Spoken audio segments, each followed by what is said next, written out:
Hi there.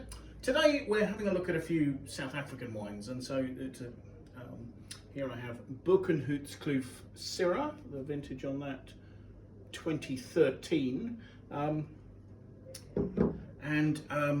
really what I'm trying to do today is show how South Africa makes some really great examples of varietal wines that you can find from elsewhere in the world and how they have their own individuality. So, as I say, in my glass I've got the Boekenhoutskloof Syrah. Boekenhoutskloof is a winery in Franschhoek, which is down near Stellenbosch, sort of a little south of Stellenbosch, heading towards, I guess, sort of towards Somerset West. Not quite on the coast. It's a valley. Quite a deep valley, and Boekenhoutskloof are probably the best known and real quality producers from that area. Having said that, this is actually made with fruit from vineyards in Swartland, which is further north, further away from the sea, and so a little bit richer.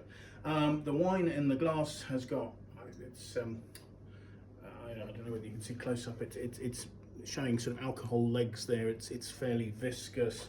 The alcohol on it is marked at 13.5%, which is not particularly high for Syrah. The colour has it's a deep ruby. It's not quite opaque.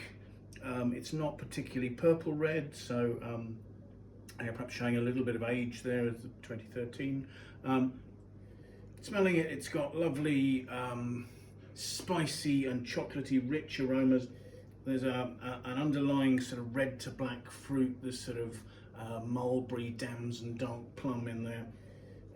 As I say, there's chocolatiness and there's an underlying spiciness, maybe a tiny touch of pepper.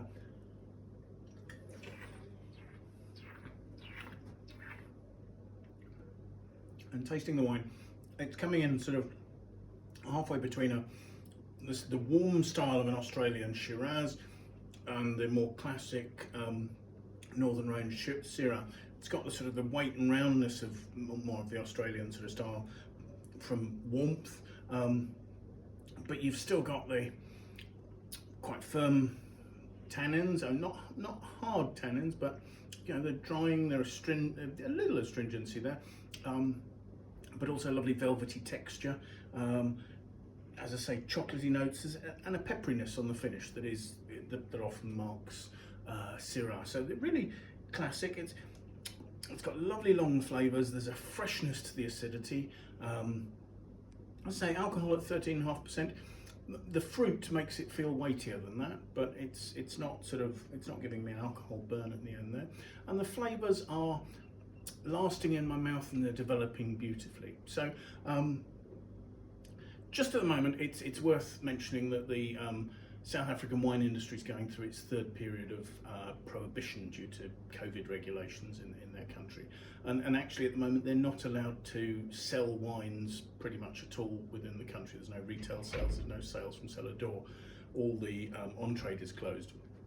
So a lot of wineries are experiencing quite a bit of trouble there because they're unable to export. There are estimates that there are somewhere in the region of 80 wineries and probably 350 grape growers who could be in serious at risk of their livelihood, frankly.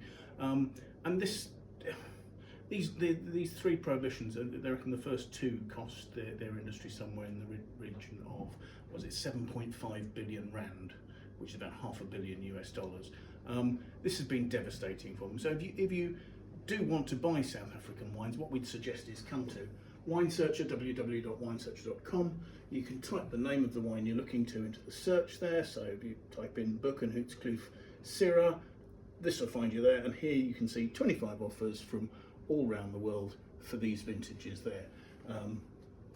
So yes, I reckon this is a lovely wine. I think you'd very much enjoy it. So take the time, search out a South African wine, and all the best to you. Bye now.